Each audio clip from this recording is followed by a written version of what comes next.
إن الحمد لله نحمده ونستعينه ونستغفره ونعوذ بالله من شرور أنفسنا وسيئات أعمالنا من يهده الله فلا مضل له ومن يضلل فلا هادي له أشهد أن لا إله إلا الله وحده لا شريك له وأشهد أن محمدا عبده ورسوله يا أيها الذين آمنوا اتقوا الله حق تقاته ولا تموتن إلا وأنتم مسلمون يا أيها الناس اتقوا ربكم الذي خلقكم من نفس واحدة وخلق منها زوجها وبث منهما رجالا كثيرا ونساء واتقوا الله الذي تسألون به والأرحام إن الله كان عليكم رقيبا يا أيها الذين آمنوا اتقوا الله وقولوا قولا سديدا يصلح لكم أعمالكم ويغفر لكم ذنوبكم ومن يطع الله ورسوله فقد فاز فوزا عظيما أما بعد فإن أصدق الحديث كلام الله وخير الهدي هدي محمد صلى الله عليه وعلى آله وسلم وشر الأمور محدثاتها فإن كل محدثة بدعة وكل بدعة ضلالة وكل ضلالة في النار. Akhwani fillah, rahimakumullah. Kita masih melanjutkan pembahasan kitab Rawdatul Uqala wa Nuzhatul Fudala karya Ibnu Hibban rahimahullahu taala. Pada bab yang baru ini beliau mengatakan zikrul hasi ala ta'allumil adabi wa luzumil fasahati, penyebutan tentang anjuran untuk mempelajari adab serta senantiasa memiliki fasahah dalam berbicara. Al-adab itu meliputi akhlak, meliputi perangai, meliputi etika yang memang harus dimiliki oleh setiap orang. Sedangkan fasahah dalam berbicara, fasahah dalam ilmu balaghah itu bermakna az-zuhur wal bayan, nampak dan jelas, nampak dan jelas. Sehingga kalau seseorang berbicara kemudian memiliki fasahah, itu akan mengandung makna yang wadih, makna yang jelas, tidak berbelit-belit, tidak banyak kesalahan di dalamnya. Ini fasahah.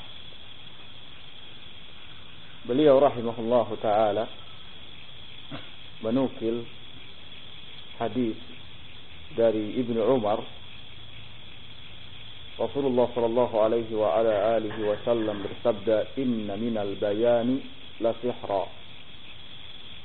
Rasul mengatakan sesungguhnya di antara keterangan-keterangan, di antara penjelasan-penjelasan, la sihra itu adalah termasuk sihir. Orang yang bagus bicaranya, orang yang tidak pernah salah dalam bicaranya, ketika dia berbicara, ketika menerangkan sesuatu, ibaratnya sihir. Kemudian beliau katakan, qad syabbaha an-nabiy sallallahu alaihi wa ala alihi wa sallam fi hadzal khabari al-bayana bis-sihri. Nabi sallallahu alaihi wa ala alihi wasallam di dalam hadis ini telah menyerupakan keterangan-keterangan dan penjelasan-penjelasan, uraian-uraian yang keluar dari manusia itu dengan sihir. Tentu saja itu tidak akan bisa terwujud kecuali bagi orang yang punya fasahah, bagi orang yang baik perkataannya, bagi orang yang jelas maksud-maksud dari perkataannya. idh as-sahiru yastamilu qalban nadhir ilaihi. Sebab tukang sihir memiliki kemampuan untuk memalingkan hati orang yang melihatnya. Bisihrihi, dengan sihirnya. Wal fasihu ad-daribu al-lisanu yastamilu quluban nas ilaihi bi husni fasahatihi wa nazmi kalamihi. Sedangkan orang yang fasih bicaranya itu mempunyai kemampuan untuk memalingkan hati manusia kepadanya dengan kelihayan berbicaranya dan keteraturan perkataannya. Karena itu Nabi Shallallahu Alaihi Wasallam menyerupakan al-bayan, menyerupakan uraian, penjelasan yang keluar dari manusia itu dengan sihir. Ada sebagian orang yang memang ketika berbicara memukau, ketika berbicara tidak banyak salahnya, baik itu saat bicara dengan bahasa Arab ataupun dengan selain Arab. Fal anfus takunu ilaihi ta'iqatun. Setiap jiwa itu akan terbawa. Wal a'yun ilaihi ramiqatun, dan setiap mata itu akan tertuju kepadanya. Ini di antara kelebihan orang yang punya fasahah. Bagi orang-orang Arab tentu saja fasahah adalah merupakan satu kelaziman, satu keharusan. Karena aib ketika salah seorang di antara mereka berbicara kemudian terjadi lahan, terjadi kekeliruan dalam pembicaraannya.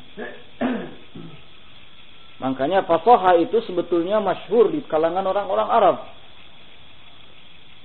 Seperti pernyataan Abdurrahman ibnu Mahdi, salah seorang ulama terkemuka. Abdurrahman ibnu Mahdi mengatakan, "Ma nadimtu ala syai'in nadamati anni lam anzur fil arabiyyah." Tak ada sesuatu pun yang membuat aku menyesal kecuali ketika aku tidak pernah belajar bahasa Arab. Ini pernyataan Abdurrahman ibnu Mahdi. Kemudian juga ada yang lain mengatakan, di antaranya Al-Asma'i, yaqul ta'allamun nahwa. Belajarlah kalian nahwu. Fa inna bani Israil kafaru bi kalimatin wahidah. Sesungguhnya Bani Israel itu mereka menjadi kufur dengan satu kalimat. Kanat musyaddadah. Kalimat tersebut pada aslinya ada tasjidnya. Ada tasdidnya. Fa khaffafuha, namun kemudian mereka meringankannya, menghilangkan tasdidnya. Qala Allah berkata, "Ya Isa, inni walladtuka." Wahai Isa, sesungguhnya aku yang telah menciptakanmu. Ada tasdidnya di atas huruf lam. Walladtuka. Wahai Isa, akulah yang menciptakanmu. Faqara'u, namun Bani Israel membacanya, "Ya Isa, inni waladtuka." Wahai Isa, akulah yang waladtuka. Kalau waladtuka maknanya melahirkanmu, tanpa ada tasdid di atas lam. Perbedaan tasdid saja itu sudah bisa menimbulkan perbedaan makna. Karena itu aib bagi orang-orang Arab ketika berbicara terus terjadi lahan di dalamnya. Jadi antara walladtuka kalau pakai tasdid itu maknanya khalaqtuka. Aku telah menciptakanmu. Sedangkan kalau tanpa tasdid, aku telah melahirkanmu. Allah bukan zat yang melahirkan Isa, tetapi yang menciptakan Isa. Fakafaru, sehingga dengan itu mereka menjadi kufur. Kemudian Abu Hatim rahimahullah ta'ala berkata, "Walaqad sami'tu Muhammad ibn Nasr ibn Naufal yaqulu." Aku pernah mendengar Muhammad bin Nasr bin Naufal berkata, "Sami'tu Aba Daud As-Sanji aku pernah mendengar Abu Daud As-Sanji,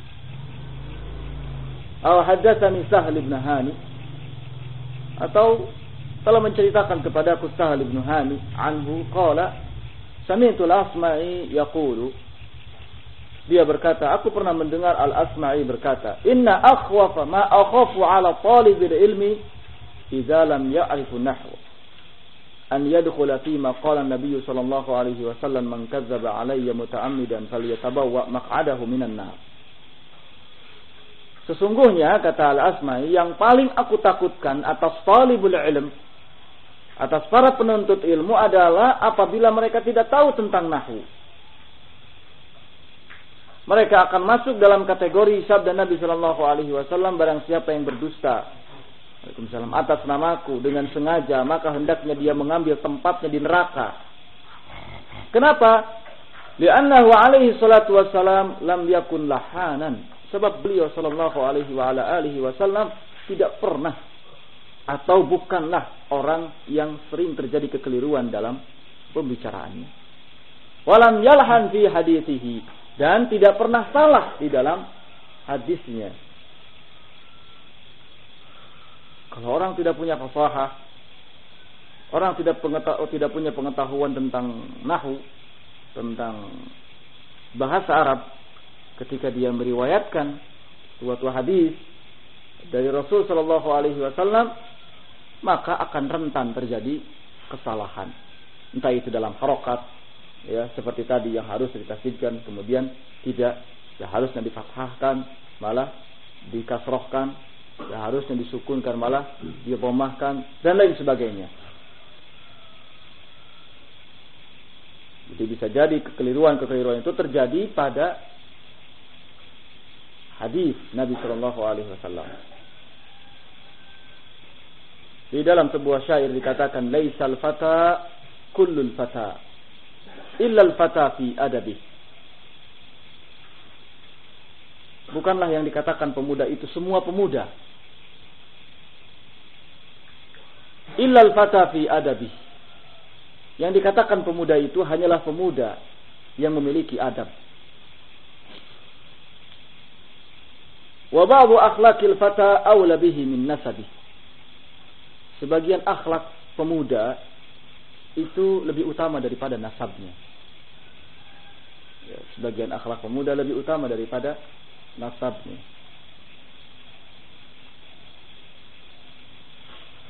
Antara adab dengan fasahah adalah sesuatu yang tidak bisa dipisahkan. Ya, sesuatu yang tidak bisa dipisahkan. Karena itu Abu Ayyub As-Sikhtiyani mengatakan, sesungguhnya kalian itu lebih butuh ilal adab, kepada adab, daripada kebutuhan kalian terhadap ilmu.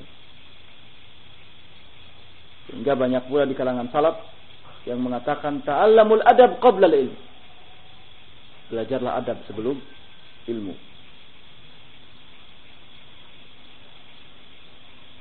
Kalau orang sudah kuat, bagus adabnya, kemudian belajar ilmu, lalu dia memiliki fasahah, kefasihan berbicara, maka ini menandakan orang tersebut sempurna.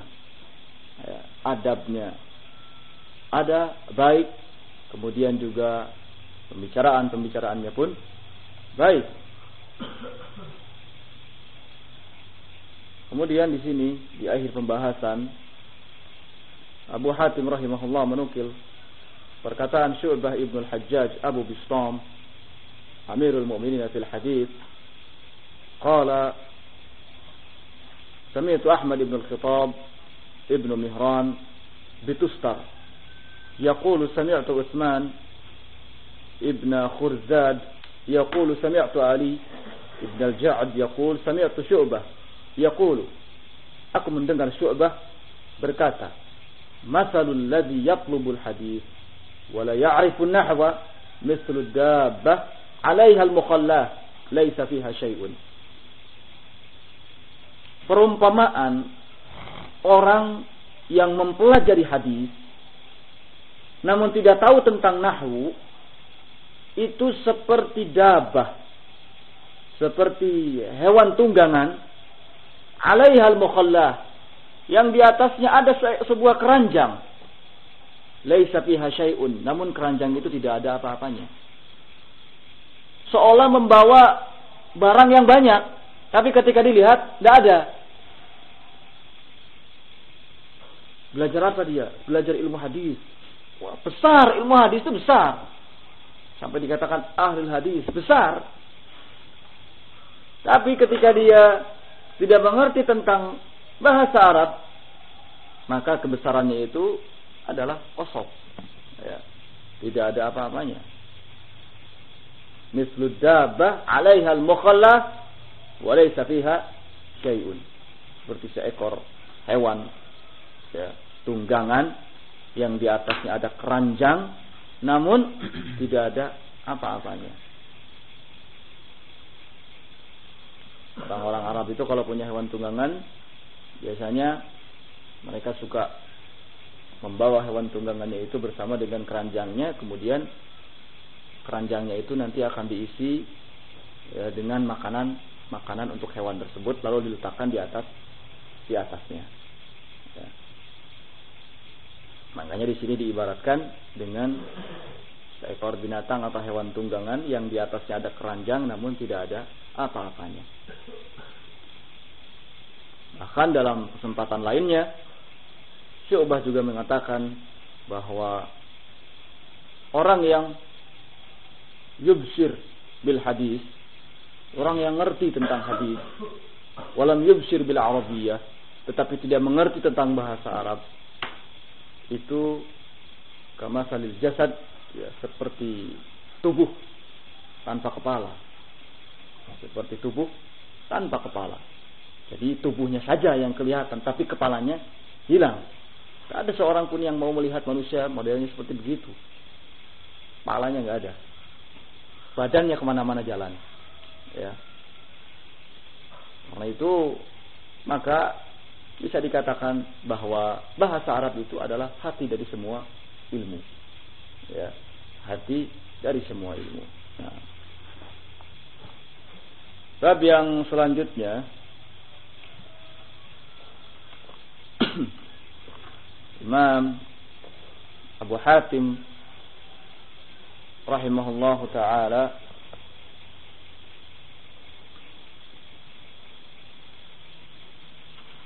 menyebutkan zikrul hasi ala luzumir rifqi fi umur wa karahiyah al-ajalati fiha, anjuran untuk senantiasa bersikap tenang dalam menghadapi berbagai macam persoalan dan dibencinya sikap tergesa-gesa. Beliau rahimahullahu ta'ala menukil hadis Rasul sallallahu alaihi wa ala alihi wasallam, di mana Rasulullah mengatakan, man a'ta hazzahu minar rifqi faqad u'tiya hazzahu minal khairi, wa man muni'a hazzahu minar rifqi faqad muni'a hazzahu minal khairi. Barang siapa yang diberikan kepadanya ketenangan, maka sungguh telah diberikan kepadanya kebaikan. Dan sebaliknya, barang siapa yang terhalang darinya kelembutan, ketenangan, maka akan terhalang pula darinya kebaikan. Al-wajibu 'alal aqil, kata Ibnu Hibban, yang wajib bagi orang yang berakal, luzumul rifqi fil umuri kulliha wa tarkil ajalah. Hendaknya setiap orang yang berakal itu memiliki sikap tenang di dalam menghadapi berbagai macam persoalan dan meninggalkan sikap tergesa-gesa.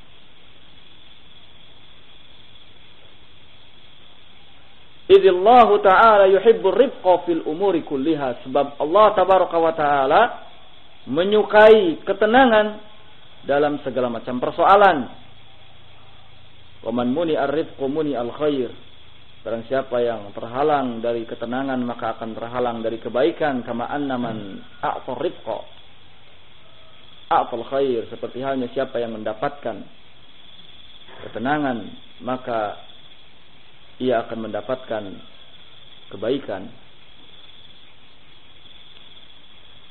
Karena itu segala hal hendaknya kita lakukan dengan baik. Segala amalan hendaknya kita lakukan dengan tertib.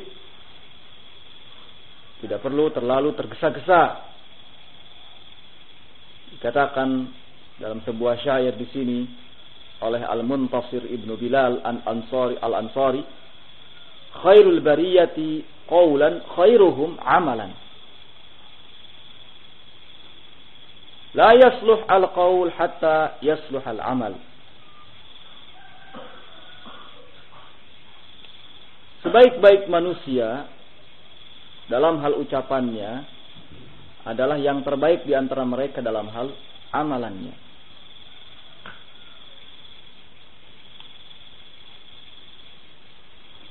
Ucapan itu tidak akan menjadi baik sehingga amalan menjadi baik. Ada orang yang ucapannya selalu mendahului amalannya. Ya, ada orang yang ucapannya selalu mendahului amalannya. Padahal semua ucapan yang keluar dari manusia itu tidaklah menjadi baik sampai amalannya baik. Ya. Karena sebaik-baik orang dalam hal ucapan adalah yang paling baik dalam hal amalannya. Paling tidak ada keserasian ya antara qaul dan amal, antara ucapan dan amalan. Jangan sampai ucapan yang lebih banyak yang selalu mendahului sedangkan amalan sedikit dan selalu terlambat. Ya, sedikit dan selalu terlambat. Karena itu Ibnu Musa Al-Arzaq, yakni Ahmad Ibnu Musa Al-Arzaq mengatakan dalam syairnya, wazinil kalam idza nataqta. Timbang dulu ya perkataan itu ketika engkau ingin berbicara. Perhitungkan dulu perkataan itu ketika engkau ingin berbicara. Fa innama, karena sesungguhnya yubdil uqula awil uyubal mantiqu, yang akan menampakkan kadar akal seseorang dan aibnya itu adalah al-mantiq, pembicaraannya. Kita dengan mudah bisa menghukumi seseorang lewat gaya bicaranya atau pembicaraannya. Kalau setiap harinya berdusta, kita sudah bisa cap orang itu kadzdzab, dusta. Ya. Kalau setiap harinya antara ucapan dan perbuatannya itu tidak selaras, tidak sama, maka kita juga bisa cap kalau orang ini imam pendusta atau pengkhianat, ya, atau tidak amanat. Jadi sesungguhnya yang paling nampak dalam diri seseorang itu adalah pembicaraannya. Karena itu wazinil kalam, perhitungkan dulu perkataan itu. Apabila ingin dikeluarkan, apabila ingin dilontarkan. Dari perkataan seseorang kita sudah bisa mengukur tingkat akalnya, ya, tingkat kecerdasannya. Dari pembicaraan seseorang kita bisa nilai sejauh mana pengetahuan yang dimilikinya. Itu dengan mudah dari perkataan. Qala Abu Hatim rahimahullah, kemudian Ibnu Hibban, Abu Hatim rahimahullah berkata, ar-rafiqu la yakadu yusbaq. Orang yang tenang itu hampir tidak dapat didahului. Tenang, tapi sesungguhnya pada hakikatnya apa? Cepat. Ya. Orang yang tenang itu hampir-hampir tidak dapat didahului. Kama annal ajila la yakadu yalhaq. Seperti halnya orang yang tergesa-gesa hampir-hampir tidak dapat mengikuti. Ya. Karena pada hakikatnya dia lamban. Walaupun secara zahir kelihatan tergesa-gesa, tapi lamban. Wa kama anna man sakata la yakadu yandam.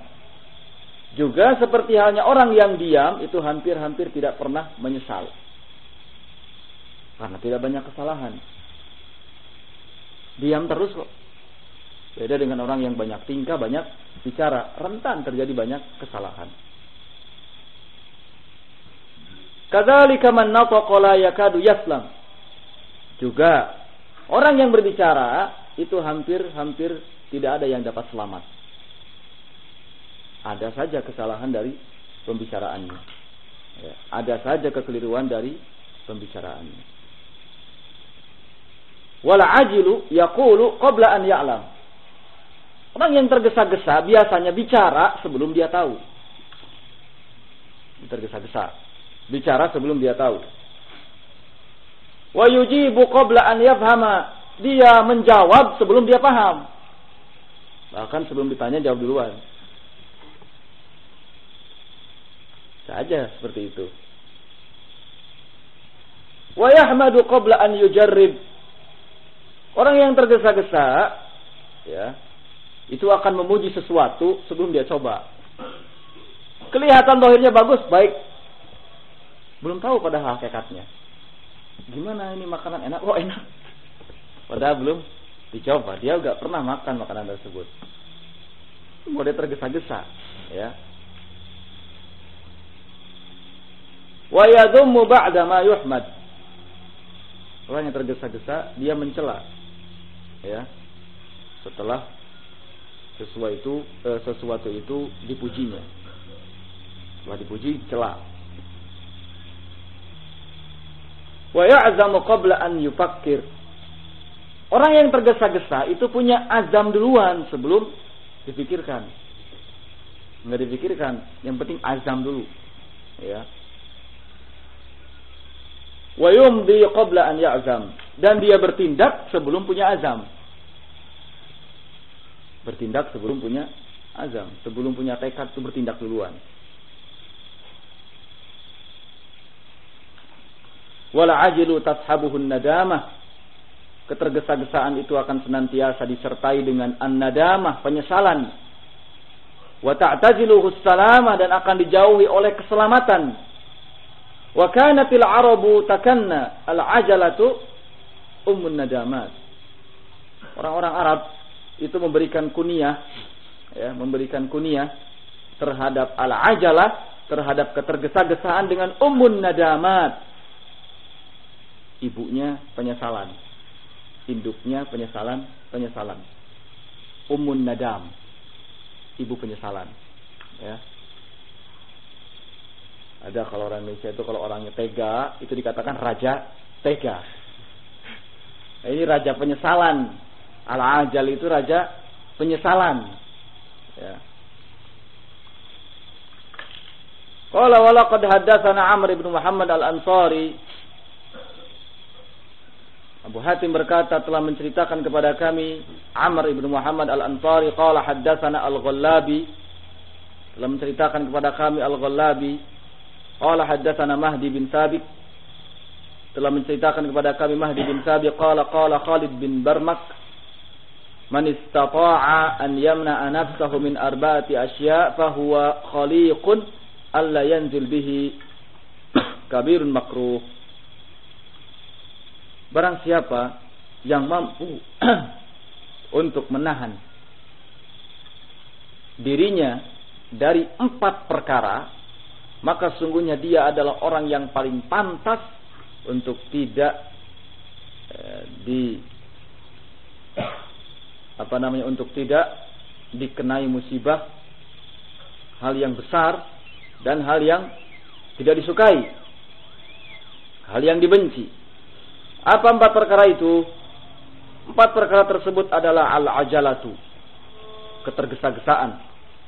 wal lajajatu, keras kepala, wal ujub, dan ujub, bangga diri, wat tawani, serta banyak mengeluh.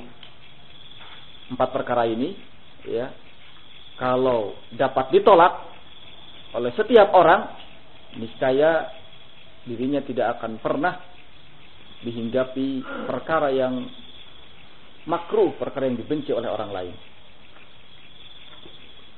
yaitu al-ajalah, ketergesa-gesaan, wal lajajah, keras kepala, wal ujub, bangga diri, wat tawani, dan banyak mengeluh. 4 perangai, 4 perkara ini sejelek-jelek akhlak dalam diri manusia. Kalau gaya hidup seseorang ini begini modelnya, niscaya semua orang akan menjauh. Tergesa-gesa, keras kepala, kemudian ujub, bangga, lalu banyak mengeluh, belum apa-apa mengeluh, ya. Fasamratul ajalah an-nadamah, buahnya ketergesa-gesaan itu adalah penyesalan. Wasamratul lajajah al-hayrah, sedangkan buahnya keras kepala itu kebingungan, kebuntuan, ya. Dikasih tahu ini salah, tetap katakan benar. Dikasih tahu jangan ke sana, tetap jalan ke sana. Ini pasti akan bertemu dengan kebuntuan, ya, bingung. Wa thamratul ujub al-bughdah, al-baghdah, sedangkan buah dari ujub, bangga diri, adalah kebencian. Wa thamratut tawani az-zul, sedangkan buah dari banyak mengeluh adalah kehinaan. Makanya kita diperintahkan untuk berdoa kepada Allah tabaraka wa taala supaya dilindungi dari sikap kelemahan, ya. Belum apa-apa banyak mengeluh, mentalnya bukan mental yang kuat. Orang kalau sudah terjun dalam satu hal, maka seharusnya dia punya mental yang kuat. Setiap orang yang hidup berarti harus berhadapan dengan kesusahan hidup. Yang dipikirkan jangan kesenangannya dulu, ya. Orang yang mau talibul ilm berarti dia harus berpikir bahwa talibul ilm bukanlah sesuatu yang mudah, sehingga dia akan persiapan untuk tidak banyak mengeluh karena kesusahan-kesusahan yang ada, ya, karena kekurangan-kekurangan yang ada, tapi jiwanya akan terus mengobarkan semangat, ya. Belum apa-apa, belum dicoba kok banyak mengeluh, ya. Ini mentalnya bukanlah mental seorang ksatria, ya. Makanya jangan sampai mengatakan baik sebelum dicoba. Jangan juga mengatakan buruk sebelum diketahui, ya. Kemudian di sini Ibnu Hibban rahimahullah taala mengutip sebuah athar yang mengatakan nakahal ajzu at-tawani fawaladan nadamah. Ketidakmampuan kemudian menikah dengan banyak mengeluh, maka lahirlah penyesalan, ya. Lahirlah penyesalan. Sudah tidak mampu, banyak mengeluh, ya. Lemah. Berarti ini kelemahan di atas kelemahan. Dan tentu yang demikian ini adalah hal yang buruk dalam perjalanan hidup manusia. Di dalam sebuah syair juga disinggung, yang kurang lebih maknanya bahwa engkau dalam menghadapi sebagian persoalan itu akan menjumpai kesulitan-kesulitan. Karena itu hendaknya engkau selalu bersama dengan ketenangan. Karena yang demikian itu dapat sedikit demi sedikit menghilangkan kesusahan yang ada. Kita cukupkan sampai di sini. Subhanakallahumma bihamdik, asyhadu an la ilaha illa anta, astaghfiruka wa atubu ilaik. Walhamdulillahirabbil alamin.